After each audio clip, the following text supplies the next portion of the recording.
শুভ সন্ধ্যা।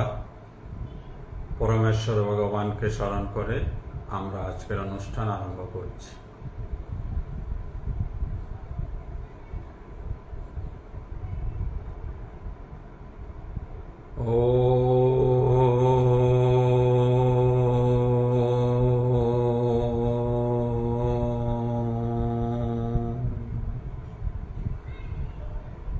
শ্রী পরমাত্মনে নমঃ।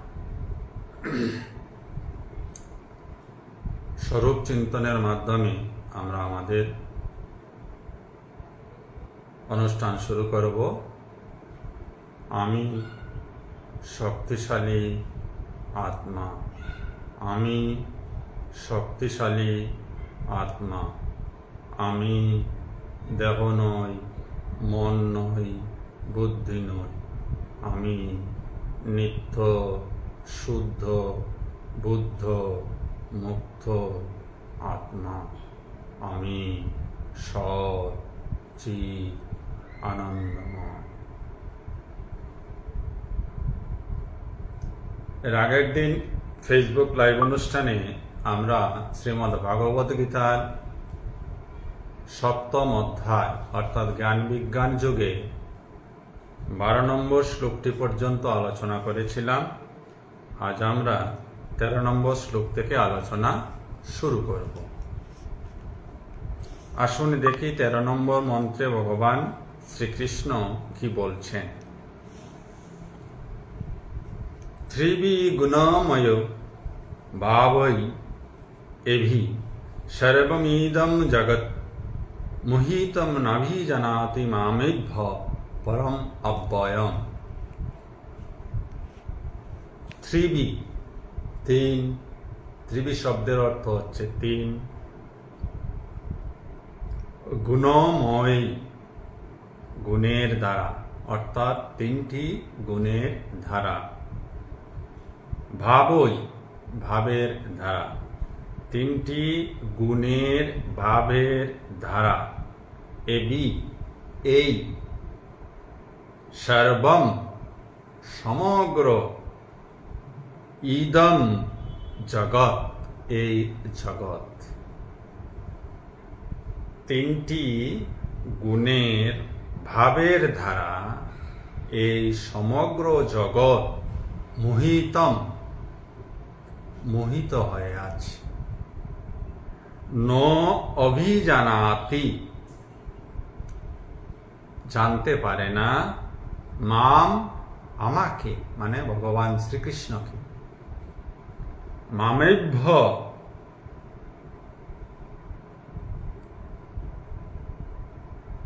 নাভি জানাতি মামেভ্য, মাম মানে আমাকে, এইভ্য, এইভ্য শব্দের অর্থ হচ্ছে এই সকলের অতীত। কোন সকলের? এই তিন গুণের অতীত।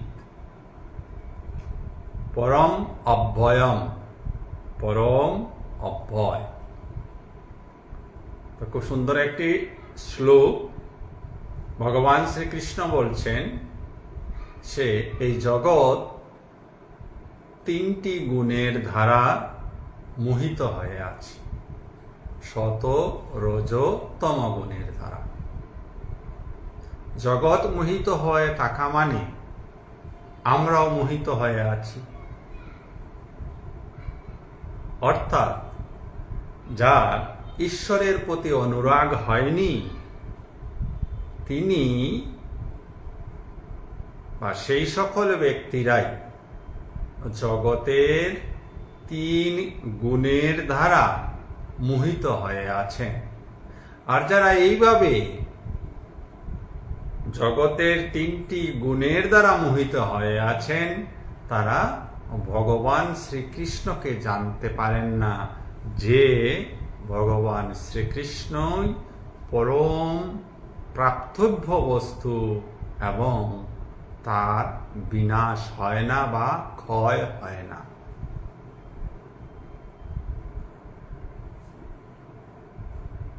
প্রত্যেকটি মানুষ তিনটি গুণের দ্বারাই মোহিত হয়ে আছি আমরা সবাই। বিশেষ করে সাধারণ মানুষের মধ্যে তমগুণ এবং রজগুণের প্রভাব খুব বেশি থাকে। আর এই দুইটি গুণের প্রভাব যাদের মধ্যে বেশি, তারা এই জগৎকে ভোগ করার জন্য ব্যস্ত হয়ে আছে। এই জগৎ তাদের কাছে ভোগ্য বস্তু। জগতের কারণ কে বা কি, তাহাতে তাদের রুচি নেই, জানার রুচি নেই। জগৎকে শুধু ভোগ করতে চায়। আমরা সবাই জানি এই জগতে অনেক কিছু আছে যা মানুষ তাৎক্ষণিকভাবে ভোগ করতে পারে এবং ভোগজনিত সুখ অথবা দুঃখ অনুভব করে। তাই মানুষের জীবন সুখ দুঃখের চক্রে আবর্তিত হয়ে চলছে। কিছু সুখ, অনেক দুঃখ, আবার কিছু সুখ, আবার অনেক দুঃখ, আবার কিছু সুখ, আবার অনেক দুঃখ। এই বৃত্তাকারে মানুষ ঘুরছে। এই বৃত্ত থেকে বেরিয়ে আসতে পারছে না। কারণ একবার কিছু ভোগ করে যদি কিছু সুখ পেয়ে যায়,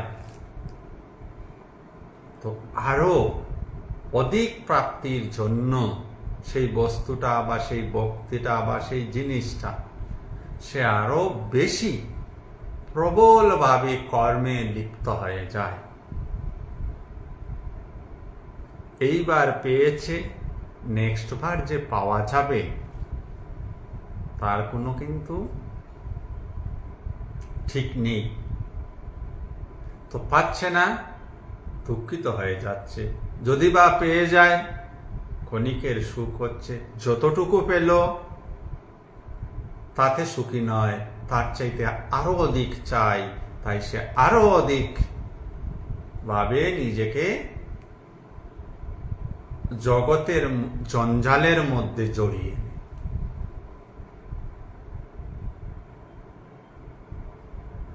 আর এই জগৎ কার সৃষ্টি সে বিষয়ে জানার তার আদৌ কোনো বাসনা হয় না, ইচ্ছা জাগ্রত হয় না। একমাত্র সত্যগুণের আংশিক বা কিছু বিকাশ যাদের মধ্যে হয়েছে, তারাই পরমার্থিক বিষয়ে, পরম ঈশ্বরের বিষয়ে, এই জগতের সৃষ্টিকর্তার বিষয়ে, এই জগতের কারণের বিষয়ে তারা জানার জন্য আগ্রহী হন। কেন? তাদের মধ্যে এই ধারণা স্পষ্ট হয়েছে যে জগতের ভোগ্য বস্তু ভোগ করে শান্তি, আনন্দ লাভ করা যায় না। শান্তি এবং আনন্দ উৎস হচ্ছে সেই পরমেশ্বর যিনি এই জগৎ সৃষ্টি করেছে। তাই তাদের রুচি আধ্যাত্মিকতার দিকে আসে। আপনাদের মধ্যে এই রুচি বা এই মন তৈরি হয়েছে। অনেক ভাগ্যবান আমরা সবাই, যাদের একটুখানি মন এই পথে বা এই ঈশ্বরের দিকে রুচি সম্পন্ন হয়েছে। তো 13 নম্বর মন্ত্রে ভগবান বললেন, জগতের 3টি গুণের দ্বারা প্রত্যেকটি মানুষ মোহিত হয়ে আছে এবং সে পরম ব্রহ্মকে জানতে চায় না।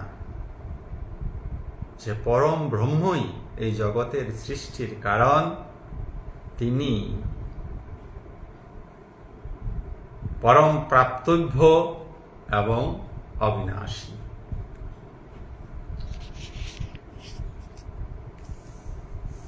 তার পরবর্তী মন্ত্রে এসে ভগবান বলছেন, দৈবী হি এষা গুণময়ী মম মায়া দুরত্তয়া মামেব যে প্রপদ্যন্তে মায়ামেতং তরন্তিতে। দৈবী, অলৌকিক। দৈবী শব্দের অর্থ অলৌকিক। হি এষা, হি নিশ্চয়, এষা এই। গুণময়ী, ত্রিগুণময়ী। মম আমার, মায়া ভগবানের একটি শক্তি, মায়া শক্তি। দূরত্বয়া দূরতিক্রমণীয়, অর্থাৎ তাকে অতিক্রম করা যায় না। তাই ভগবান বললেন এই ত্রিগুণময়ী মায়া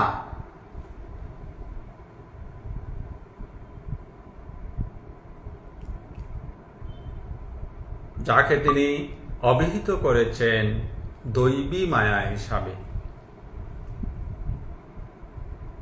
তার আমার এই দৈবী মায়া ত্রিগুণাত্মিকা এবং তা অতিক্রম করা অতি সহজ নয়। মামেব যে প্রপদ্যন্তে, কিন্তু যারা আমাকে, মামেব আমাকে যারা, প্রপদ্যন্তে উপাসনা করে, ভজনা করে, মায়া মেতাং তরন্তিতে এই মায়া শক্তিকে, তরন্তি উত্তীর্ণ হন তে ধারা। তো ভগবান বলছেন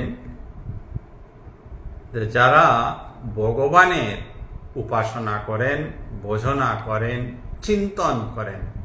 উপাসনা ভজনা বলতে আপনারা পূজার কথা বুঝবেন না। পূজা আধ্যাত্মিকতার একদম প্রাথমিক পর্যায়ে। যদি ঈশ্বর বিষয়ক চিন্তন না করা যায় তাহলে সঠিক ঈশ্বর ভজনা হয় না। পূজা ক্ষণিকের কর্ম, একটা নির্দিষ্ট নিয়ম নীতির ভিতরে পূজা। পূজা কেন? পূজা এই জন্যই, দেবী দেবতার পূজা করার মুখ্য উদ্দেশ্য হচ্ছে যে প্রাথমিক শিক্ষার দ্বারা ধীরে ধীরে এই মূর্তি বা প্রতীককে ভেদ করে নিরাকার নির্গুণ ব্রহ্মের চিন্তন করা। মন সাধারণত কোনো বস্তুকে ধরে, কোনো আকৃতিকে ধরে, কোনো বিচারকে ধরে চিন্তন করতে পারে। মনের চিন্তন করার জন্য কিছু চাই, সাকার রূপে কিছু চাই। তো পূজা পদ্ধতির মাধ্যমে মানুষকে সাধারণত চেষ্টা করা হয় যে সে যেন এই এক বিশেষ প্রতিকৃতির সামনে, বিশেষ মূর্তির সামনে নিজেকে একাগ্র করে নিতে পারে। লক্ষ্য হবে ওই মূর্তিকে ভেদ করে, সাকারত্বকে ভেদ করে নিরাকার নির্গুণ ব্রহ্মের উপাসনা করা। দ্যাট ইজ অনলি পসিবল যদি কেউ ঐকান্তিকভাবে নিষ্ঠার সঙ্গে শাস্ত্র অধ্যয়ন, সাধুসঙ্গ করেন এবং তৎপর যা শ্রবণ করলেন তার উপর গভীর মনন করতে পারেন। গভীর মননের মাধ্যমে ধ্যান হয়ে যাবে। ধ্যান হলেই মনের সমস্ত সংশয়, ঈশ্বর বিষয়ক, পরমাত্মা বিষয়ক, ব্রহ্ম বিষয়ক, একই শব্দ এগুলি, সমস্ত সংশয় দূরীভূত হবে এবং বেদান্তের যে মূল সিদ্ধান্ত, মানুষ ব্রহ্ম ছাড়া অন্য কিছু নয়, মানুষের মধ্যে এত দৈব গুণ সম্পন্নতা রয়েছে যে প্রতিটি মানুষ দৈব গুণে শক্তিশালী। সে সৎ বিচার করতে পারে, সে ভালো কাজ করতে পারে, সে ভালো চিন্তা করতে পারে, সে জগৎ এবং সমাজের মঙ্গল করতে পারে। তার জন্য প্রয়োজনীয় সমস্ত গুণাবলী মানুষের মধ্যে রয়েছে। কিন্তু যেহেতু মানুষ ঈশ্বরকে ভুলে আছে, পরমাত্মাকে ভুলে আছে, সৃষ্টিকর্তাকে ভুলে আছে, সৃষ্টিকর্তার বা পরব্রহ্মের মায়া শক্তির দ্বারা মোহিত হয়ে আছে, শুধু এই মাত্রই ধারণা তার কাছে স্পষ্ট যে এই জগৎ ভোগ্য বস্তু এবং এই জগৎকে ভোগ করো, যত পারো জগৎকে ভোগ করো, জগৎ থেকে সম্পদ কুড়িয়ে গচ্ছিত করো এবং সেই সম্পদের ভোগ করো। তাই মানুষের মধ্যে এক তীব্র প্রতিদ্বন্দ্বিতা, মানুষের মধ্যে তীব্র প্রতিদ্বন্দ্বিতা। কে কত ধন সঞ্চয় করবে, কে কত নাম সঞ্চয় করবে, কে কত যশ সঞ্চয় করবে, কে কত ক্ষমতা সঞ্চয় করবে, কে কত জায়গা জমি সঞ্চয় করবে। মানুষের এই দুর্বৃত্তিমূলক ভাবনা চিন্তা দেখেই সমগ্র জগতে অশান্তি বিরাজ করছে। দেশে দেশে যুদ্ধ হচ্ছে, জাতিতে জাতিতে যুদ্ধ হচ্ছে, ধর্মে ধর্মে যুদ্ধ হচ্ছে, পাড়ায় পাড়ায় যুদ্ধ হচ্ছে, মানুষে মানুষে যুদ্ধ হচ্ছে, পরিবারের এক সদস্য শহীদ অন্য সদস্যের যুদ্ধ হচ্ছে, বাইরে বাইরে যুদ্ধ হচ্ছে। একমাত্র কারণ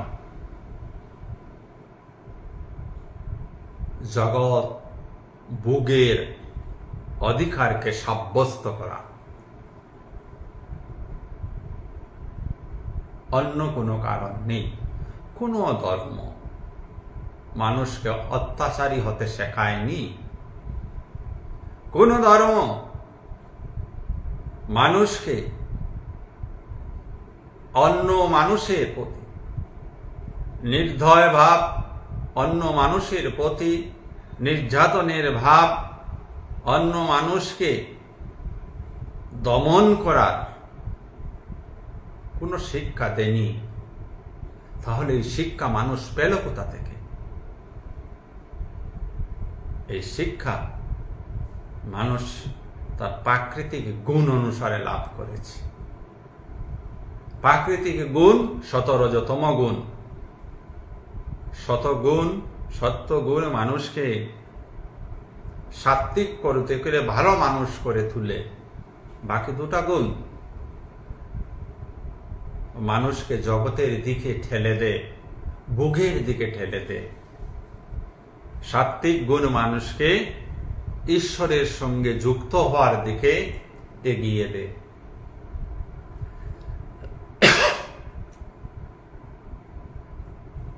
তাই জগৎ সংসারে অশান্তির মূল কারণ হচ্ছে মানুষের ভোগ স্পৃহা, অন্য কিছু নয়।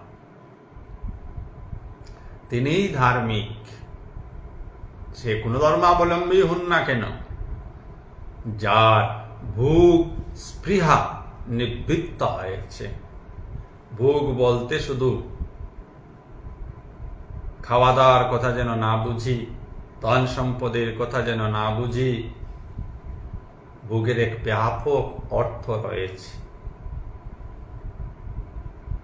ভোগ বলতে আমার বা আপনার মনের অতৃপ্ত অবস্থা, কারণ ভোগ কখনো শেষ হয় না। মনের অতৃপ্ত অবস্থা, আরো চাই আরো চাই, আমার থেকে কেউ যেন বড় না হয়, একদম সাধারণ থেকে সাধারণ মানুষটি সে তার পাশের জন থেকে বড় হতে চাইছে, ক্ষমতায় বড় হতে চাইছে, অর্থে বড় হতে চাইছে, শিক্ষায় বড় হতে চাইছে, মান যশের দিকে বড় হতে চাইছে। ঠিক সেইভাবে প্রতিটি দেশের যারা প্রধান হয়ে আছেন তাদেরও সেই একই মনোবৃত্তি কাজ করছে।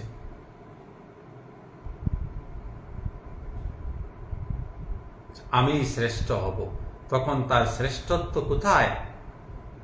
তার শ্রেষ্ঠত্ব হবে আমি দেশের মধ্যে শ্রেষ্ঠ হব, তারপর তার খেয়াল হবে আমি পৃথিবীর মধ্যে শ্রেষ্ঠ হব।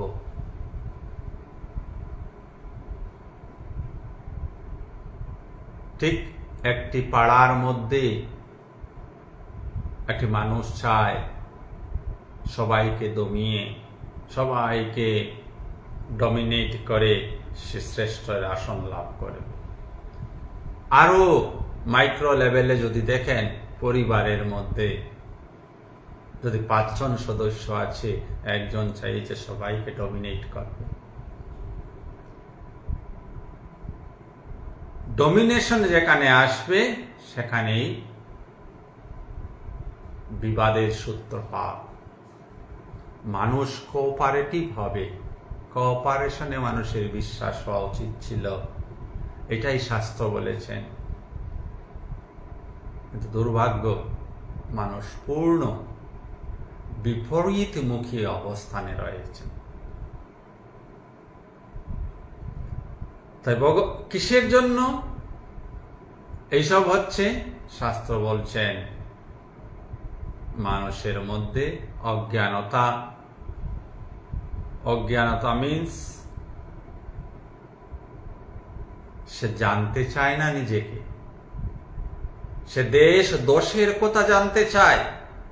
যে দেশ এবং দোষের কথা, পুরা দুনিয়ার কথা জানতে চায়, পারমার্থিক ভাষায় সে মূর্খ, সে অজ্ঞ। যে ঈশ্বরকে জানতে চায়, যে নিজেকে জানতে চায়, সেই জ্ঞানী ব্যক্তি, সেই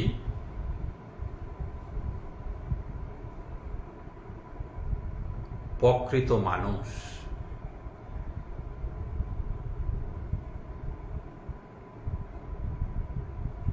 যারা দেশ দুনিয়ার খবর রাখেন, দেশ দুনিয়াতে শ্রেষ্ঠ হতে চান, তাদের মধ্যে রজগুণ তমগুণ প্রভাবশালী হয়ে আছে। তারা মায়ার দ্বারা, অজ্ঞানতা, মায়া বলতে অজ্ঞানতা, মায়া বলতে অন্ধকার, মায়া বলতে অবিদ্যা দ্বারা আক্রান্ত হয়ে আছেন। তাই ঈশ্বরকে তারা জানতে চান না, ঈশ্বরের অবিনাশত্বকেও জানতে চান না। ভগবান তাই বলেছেন যে যিনি আমাকে জানতে চাইবেন তাকে আমি মায়া থেকে উত্তীর্ণ করে দেব। মায়ায় আবদ্ধ হয়ে থাকা মানে দুঃখ কষ্টে জীবন যাপন করা, সে যতই ধনী ব্যক্তি হোক না কেন। বাইরে থেকে দেখা যাবে সে টাকা পয়সায় সে সবল হয়ে আছে, ক্ষমতায় সে সবল হয়ে আছে, কিন্তু আন্তরিকভাবে সে মুঠোই আনন্দিত নয়। সর্বদা কিছু অভাব বোধ তাকে তাড়না দিচ্ছে। আমি মুখ্যমন্ত্রী হয়ে আছি, প্রধানমন্ত্রী হতে পারছি না, অভাব, প্রধানমন্ত্রিত্বের অভাব বোধ, পীড়া। এমএলএ হয়ে আছে, মুখ্যমন্ত্রী হতে পারছি না, পীড়া। প্রধানমন্ত্রী হয়ে আছি তো সারা বিশ্বের শ্রেষ্ঠ নেতা হতে পারছি না, পীড়া। আর যার ফলে অহংকার সৃষ্টি হয়। এই যে দেশে দেশে যুদ্ধ হচ্ছে, Russia versus Ukraine, Israel versus Iran, Lebanon, এগুলি কিসের জন্য হচ্ছে? মানুষ কেন যুদ্ধ করবে? মানুষ তার সমস্যা আলোচনায় সমাধান করবে, যুদ্ধ কেন করবে?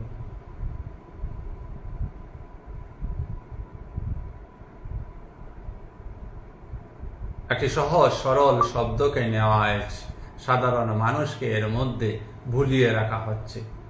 ধর্মের জন্য, ধর্ম রক্ষা করো। কিসের ধর্ম? কিসের ধর্ম? ধর্ম মানে কি? ধর্ম মানে শান্তি, ধর্ম মানে সততা।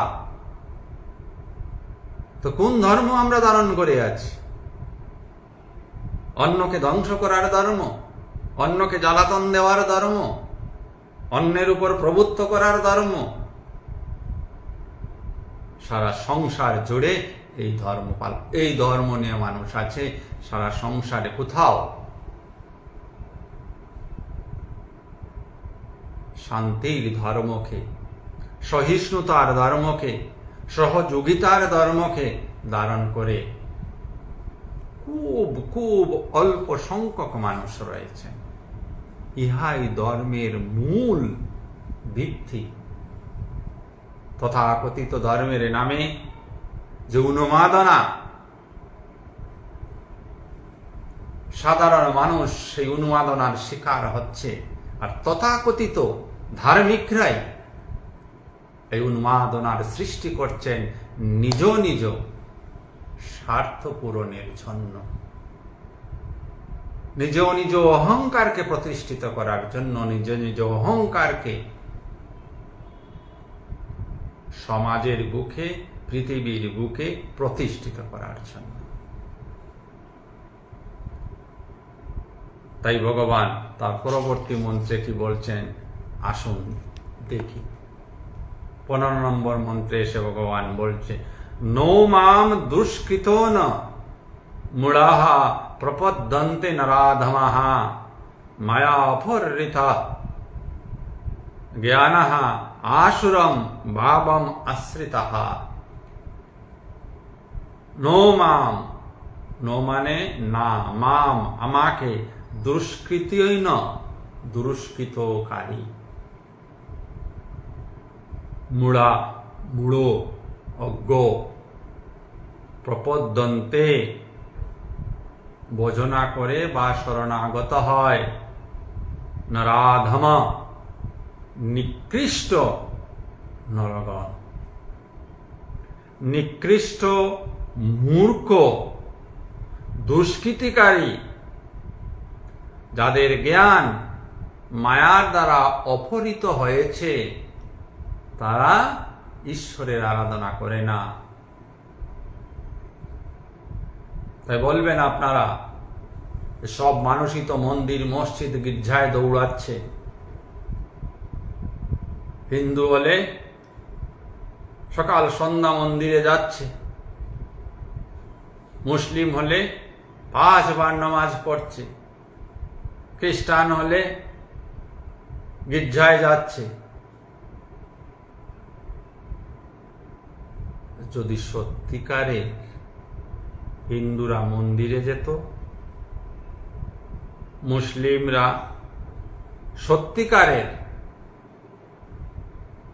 মসজিদে গিয়ে নামাজ পড়ত, খ্রিস্টানরা সত্যিকারের গির্জায় যেত, তাহলে বা পৃথিবীর 99% মানুষ কি হিংসার দ্বারা আক্রান্ত হতে পারত?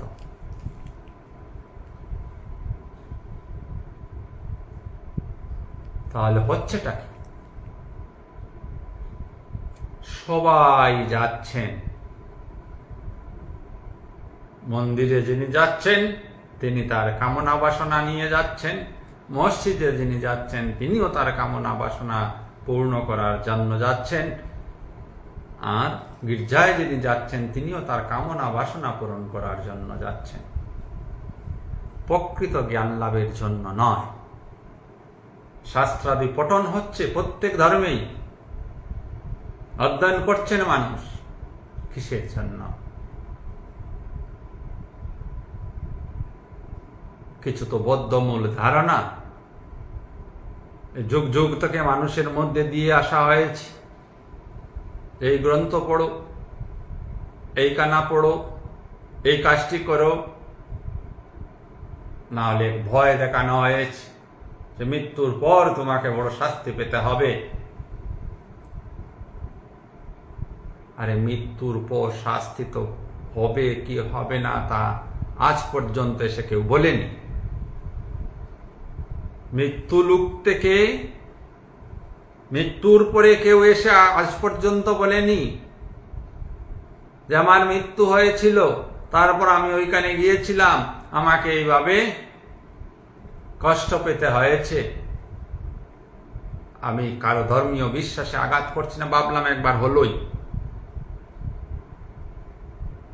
এই জীবনটা তো আপনার, এই জীবনটা তো আমাদের সকলের।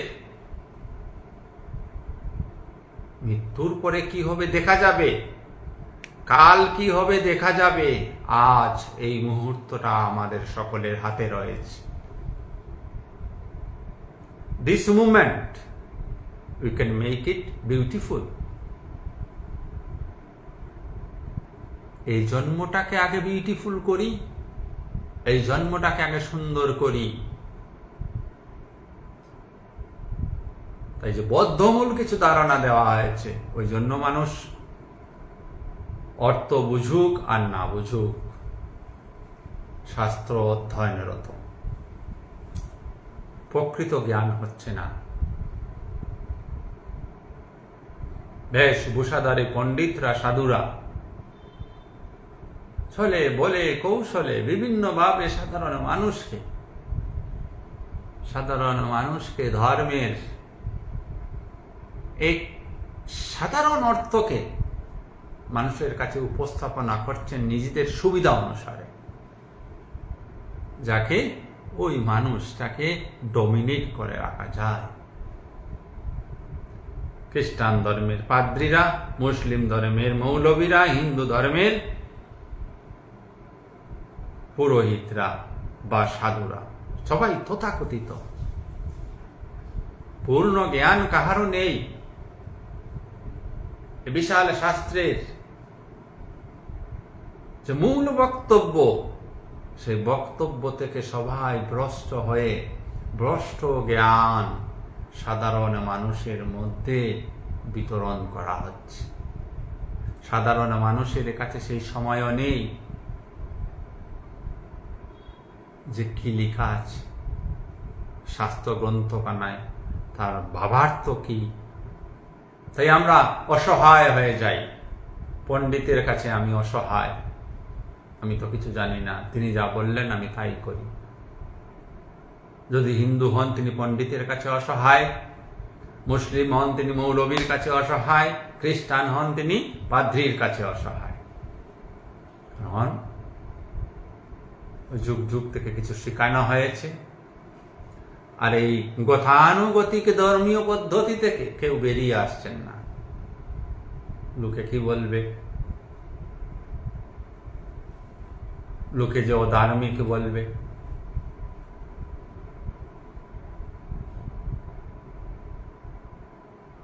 আর যে পদ্ধতিতে জীবনযাপন করছি আমরা সবাই সারা জগৎ জুড়ে, যে মানুষ যেভাবে জীবনযাপন করছে, একটি মানুষও কি শান্তিতে আছে? একজনও শান্তিতে নেই। এক্সেপশনালি কিছু মানুষ রয়েছেন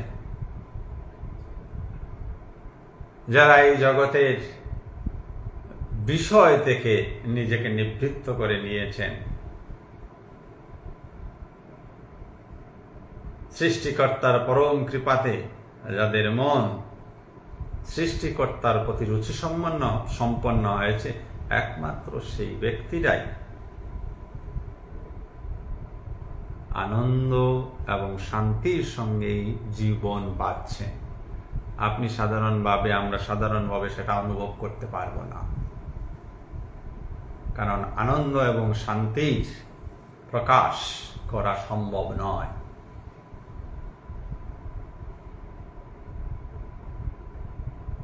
কোনো ট্যাগ লাগানো সম্ভব নয়।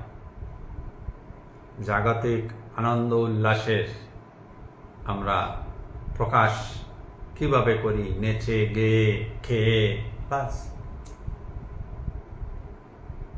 পরম জ্ঞানী যিনি, তিনি সর্বদাই আনন্দে রয়েছেন। তাকে আনন্দের জন্য অন্য কিছু সহায় নিতে হয় না। যিনি আনন্দের জন্য, শান্তির জন্য অন্য কিছুর সহায় নেন না, তিনি পরম জ্ঞানী ব্যক্তি। He is satisfied within himself. The person who is satisfied within himself, he is the ultimate realized person. আর বাকি সব আনরিয়েলাইজড। যারা পূজায় আনন্দ করতে চাইছেন, যারা ঈদে আনন্দ করতে চাইছেন, যারা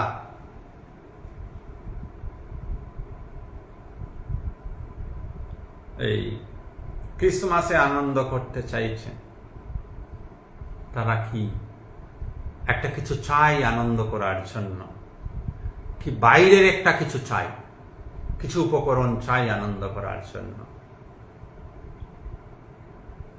তারা কিন্তু আন্তরিকভাবে ফুলফিল নয়। এই ফুলফিল না থাকার জন্যই বাইরের কিছুর প্রয়োজন হয় আনন্দ বা শান্তি পাওয়ার জন্য। তো এইটাই মূল কথা, যে আপনি নিজে আন্তরিকভাবে সন্তুষ্ট, আপনার সন্তুষ্টির জন্য বাইরের কিছুর প্রয়োজন নেই, তবে আপনি প্রকৃত জ্ঞানী। আর আনন্দের জন্য, শান্তির জন্য বাইরের কিছুর যদি প্রয়োজন হয়ে যায়, তাহলে আরো প্রয়োজন সাধন ভোজন করার। 15 নম্বর মন্ত্রে ভগবান বললেন, নরাদম, যাদের মন ঈশ্বরের প্রতি হয় নাই, তারা নরাদম। তারা কারা? মূঢ় মানে মূর্খ। তারা কারা? দুষ্কৃতীন, দুষ্কৃতকারী। তো জগৎ সংসারে দুষ্কৃতকারী, মূঢ় মানুষ, নরাদম মানুষে ভর্তি, পরিপূর্ণ হয়ে আছে। এবং এরা প্রকৃতপক্ষে সর্বশক্তিমানের উপাসনা করেন না। মন্দিরে যেতে হয়, লোকে কি বলবে তার জন্য যান। মসজিদে যেতে হয়, না হলে লোকে কি বলবে তার জন্য যান। গির্জায় যেতে হয়, না হলে লোকে কি বলবে তার জন্য যান। আবার যাওয়ার পরও শুধুমাত্র নিজের জন্য কিছু চাওয়া ঈশ্বরের কাছে প্রার্থনা করেন। মায়া অপহরিত জ্ঞানা, যাদের জ্ঞান মায়ার দ্বারা অপহরিত হয়েছে, তারা কারা? আসুরম, অসুর। আগেই বলেছি, আমাদের মধ্যে পশুত্ব, মনুষ্যত্ব, দেবত্ব তিনটাই রয়েছে। পশুত্ব, মনুষ্যত্ব, দেবত্ব। যার জ্ঞান ত্রিগুণাত্মিকা মায়ার দ্বারা অপহরিত হয়েছে, সে আসুর স্বভাব সম্পন্ন। অসুর কি? তার মধ্যে সব সময় অবগুণে পরিপূর্ণ, দৈবগুণে নয়। মানবিক গুণও তার মধ্যে নেই। সে সব কিছুকে তার আন্ডারে নিয়ে আসতে চায়। সেই আসুর, সেই অসুর। আর এই স্বভাবে ভাবম আশ্রিত, এই স্বভাবে সে আশ্রিত হয়ে জগতে উৎপাত করে বেড়াচ্ছে।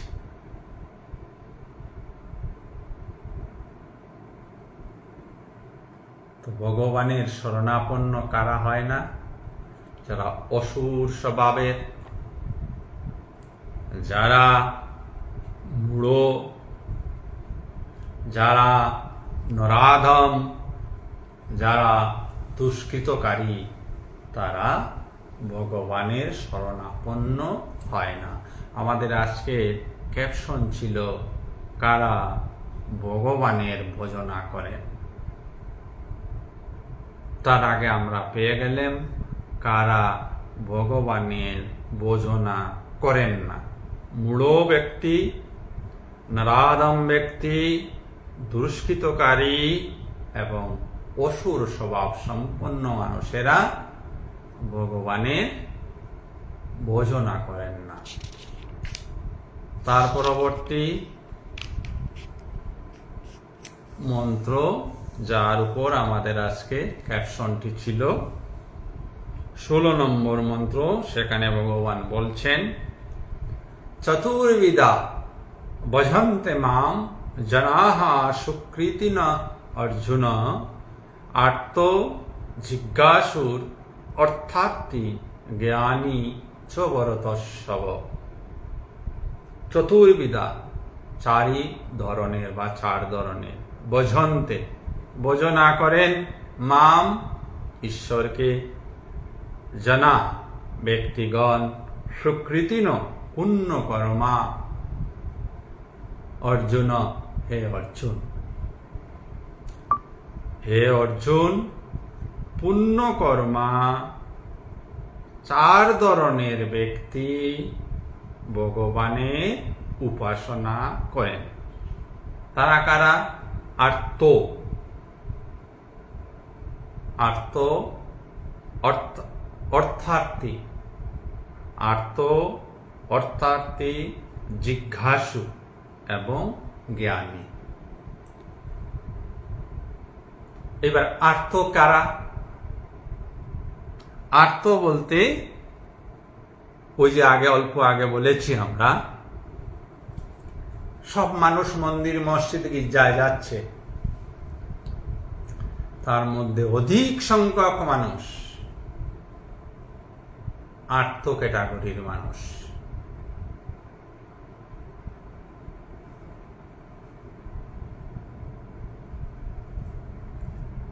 তার মধ্যে অধিক সংখ্যক মানুষ আর্ত ক্যাটাগরির। হয়তোবা সে সংকটে পড়ে গেছে, জীবনে বিভিন্ন সমস্যার সম্মুখীন হয়ে গেছে, সে শারীরিক সংকট হোক, অর্থনৈতিক সংকট হোক, পারিবারিক সংকট হোক, অর্থাৎ ব্যক্তিগত সংকট, তা মোচনের জন্য ভগবানের কাছে যায়, সৃষ্টিকর্তার কাছে, সৃষ্টিকর্তার ভজনা করে। যে মুহূর্তে শেষ হয়ে গেল তার সংকট, সেই মুহূর্তে আর ভজনার প্রয়োজন নেই। কারণ সাধারণ মানুষের কাছে, মূর্খ মানুষের কাছে পরম ঈশ্বর, পরমাত্মা অন্য কিছু নয়, এক ব্যক্তি বিশেষ। তার কাছে কিছু চাইলে পাওয়া যায়। আপনার টাকা চাই, আপনার এই মুহূর্তে টাকা চাই, ধরুন 1000 টাকা চাই, আপনি কার কাছে টাকাটা চাইবেন? একদম সহজ প্রশ্ন, সহজ উত্তর। আপনি কখনো ভিখারির কাছে গিয়ে টাকা চাইবেন না, তার কাছে, ভিখারির কাছে 1000 টাকা থাকবে না। তো আপনি অন্ততপক্ষে এটা চেষ্টা করবেন বা এটা ভাববেন যে আপনার সম বা আপনার চাইতে অধিক অর্থের দিক দিয়ে বলশালী ব্যক্তির কাছে আপনি 1000 টাকা ধার চাইবেন। শুধু উদাহরণের জন্য বলছি। সাধারণ মানুষের এই ধারণা যে আমার কাছে যা নাই তা যদি আমি ঈশ্বরের কাছে চাই, ঈশ্বর আমাকে দিয়ে দেবেন। অনেক ক্ষেত্রে মানুষ পেয়ে যায়, পাওয়ার পর সে ভুলে যায় ঈশ্বরের কথা। তো সংকটের কারণে, সংকটকে দূর করার জন্য মানুষ ঈশ্বরের কাছে যায়। সংকট শেষ, ঈশ্বরের সঙ্গে যোগাযোগও শেষ। এরপরে হলো অর্থার্থী। অর্থার্থী কারা? যারা এই জগৎকে ভোগ করতে চান। জগৎকে ভোগ করার জন্য অর্থের প্রয়োজন। জগৎকে ভোগ করার জন্য ক্ষমতার প্রয়োজন, জগৎকে ভোগ করার জন্য বুদ্ধির প্রয়োজন, জগৎকে ভোগ করার জন্য শক্তির প্রয়োজন। এই শক্তি কিন্তু পাশবিক শক্তি,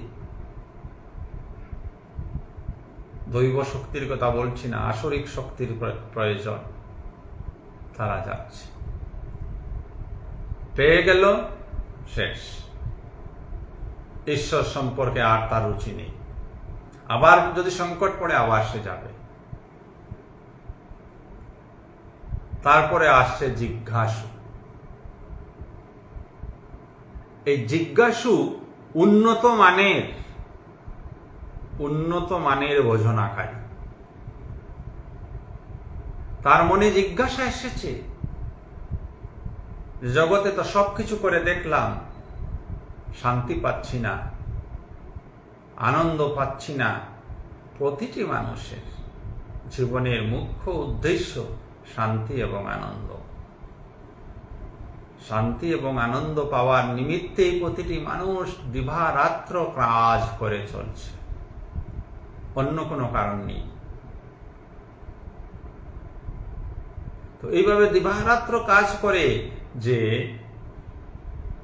উপলব্ধি করতে পারলো যে জগৎ সংসার থেকে শান্তি পাওয়া যাচ্ছে না, তখন তার মনে জিজ্ঞাসা জাগছে, শান্তির উৎস সে খুঁজতে চাইছে। তো ঈশ্বর বিষয়ক তার ইন্টারেস্ট জাগে, সে ওই বিষয়টাকে বুঝতে চায়, জানতে চায়।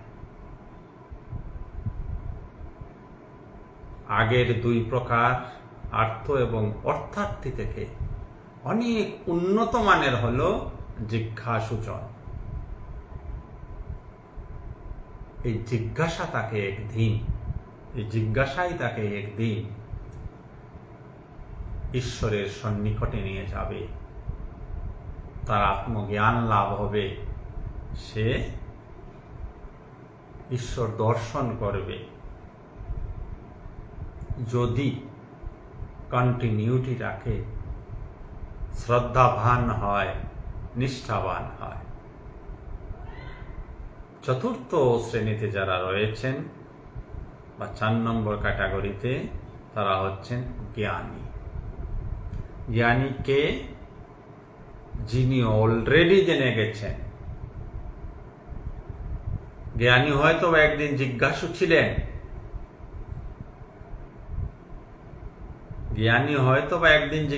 ছিলেন, কিন্তু আজ তিনি জ্ঞানী হয়ে গেছেন কঠোর সাধনার মাধ্যমে, বোঝনার মাধ্যমে, এবং পূর্ণ উপলব্ধি হয়েছে যে জগৎ সংসারে সুখ নেই, শান্তি নেই, আনন্দ নেই।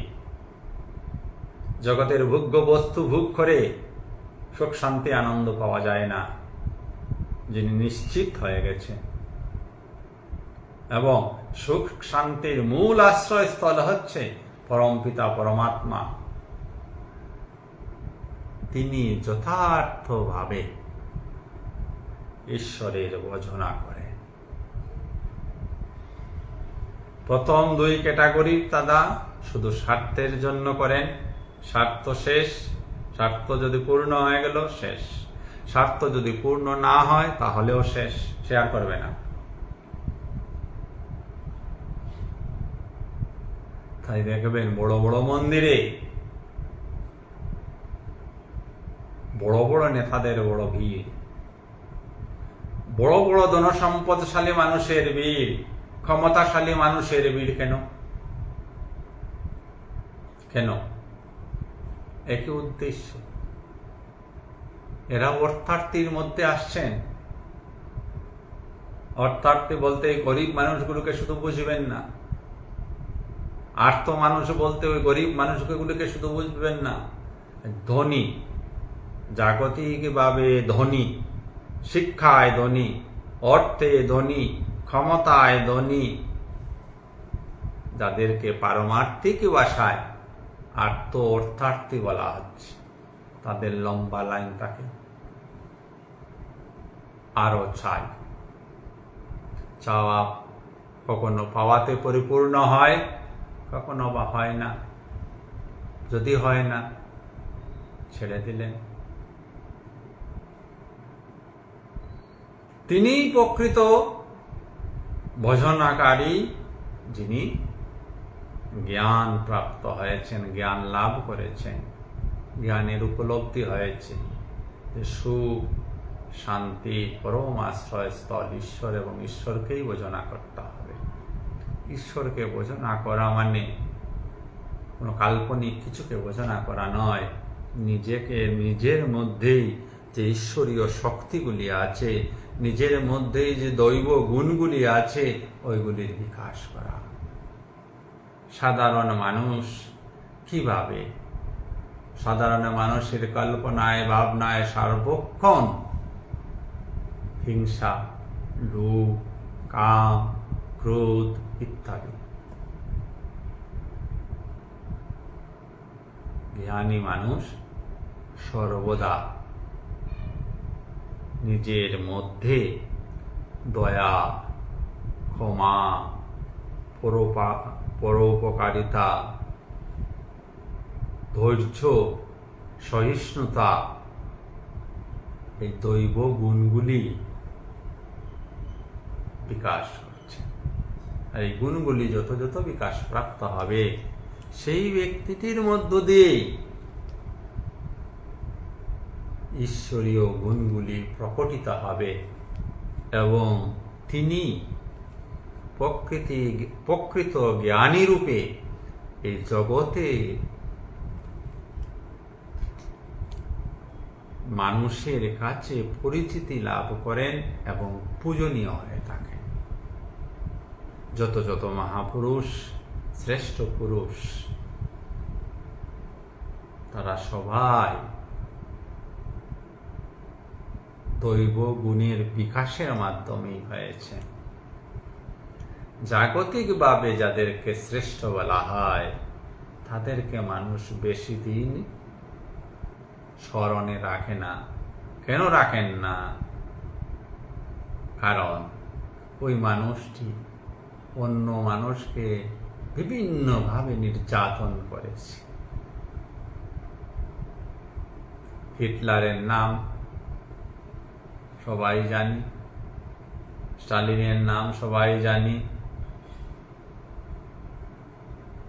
এদেরকে শ্রদ্ধা করে কি মানুষ? জগতের মানুষ এদের নাম উচ্চারণ করে না।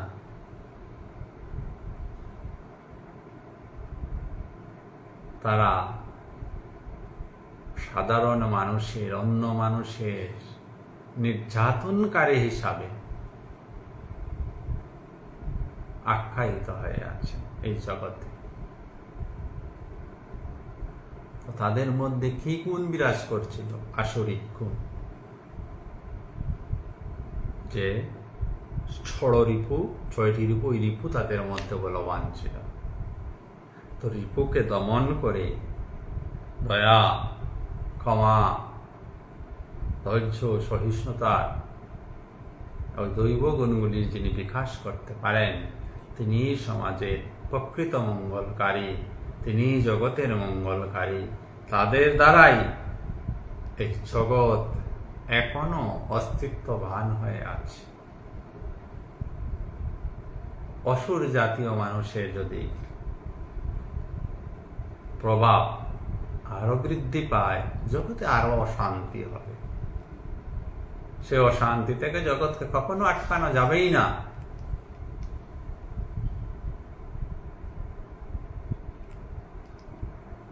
এটা প্রাকৃতিক নিয়ম, তার উল্লঙ্ঘন কখনো হবে না। যেমন আমরা গাছপালা কেটে শেষ করে দিচ্ছি, গরম বেড়েই চলছে, চলবেই। এই পৃথিবীটা একটা ব্যালেন্স অবস্থায় সবসময় থাকে। কিছু ইমব্যালেন্স হয়ে গেলে তার বিপরীত রেজাল্টটা আসবেই আসবে। কর্ম, প্রতিটি কর্ম, সেটা ব্যক্তিকর্ম হোক, ব্যক্তিগত কর্ম হোক, সমষ্টিগত কর্ম হোক, প্রত্যেকটি কর্ম তার ভাব অনুসারে ফল প্রদান করে। কর্মটি যদি শুভ হয়, সে ব্যক্তিকর্ম শুভ ফল দেবে। কর্মটি যদি সমষ্টিগত হয় এবং এটা শুভ কর্ম হয়, শুভ ফল দেবে। ব্যক্তি কর্ম যদি অশুভ হয়, ব্যক্তির জীবনে অশুভ ফল নিয়ে আসবে। সমষ্টির কর্ম যদি অশুভ হয়, সমষ্টি জীবনে অশুভতা নিয়ে আসবে। আপনারা যারা আজকের এই লাইভ অনুষ্ঠানে যুক্ত হয়েছেন, সবাইকে অনেক অনেক ধন্যবাদ। সবাইকে অনুরোধ করছি আপনারা যদি কথাগুলি ভালো লাগে, যদি এই কথাগুলি আরো মানুষের কাছে পৌঁছানো প্রয়োজনীয়তা বোধ করেন, অবশ্যই এইগুলি নিজ নিজ ফেসবুক অ্যাকাউন্টে শেয়ার করবেন। এই ভিডিওটিকে মানুষের কাছে এইসব বার্তা পৌঁছাক,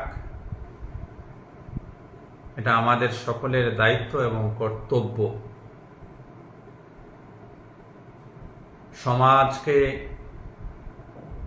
সমাজে শান্তি ফিরিয়ে আনার জন্য সমাজে যেসব ভ্রান্তি বা ভ্রান্ত ধারণা চলছে, ধর্ম বিষয়ে হোক, রাজনীতি বিষয়ে হোক, সেগুলির অপসারণ হওয়া খুবই প্রয়োজনীয়তা।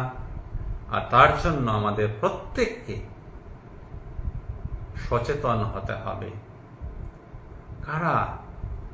ওই যারা সত্যকে বুঝতে চান, সত্যকে উপলব্ধি করতে পেরেছেন, তারাই সমাজের এই কঠিন দায়িত্বকে পালন করতে হবে। আশা করব যদি এই কথাগুলি উপযুক্ত বোধ করেন, অবশ্যই তা নিজ নিজ ফেসবুকে শেয়ার করবেন এবং মানুষের মধ্যে এই বার্তাগুলি ছড়িয়ে দেবেন। আমরা আজকের অনুষ্ঠান এখানেই সমাপ্ত করব। সবাইকে অনেক অনেক ধন্যবাদ। সবার অন্তরস্থ আত্মাকে আমার সশ্রদ্ধ প্রণাম জ্ঞাপন করছি। শুভরাত্রি। সবাই ভালো থাকুন, সুস্থ থাকুন, আনন্দে থাকুন। ধন্যবাদ।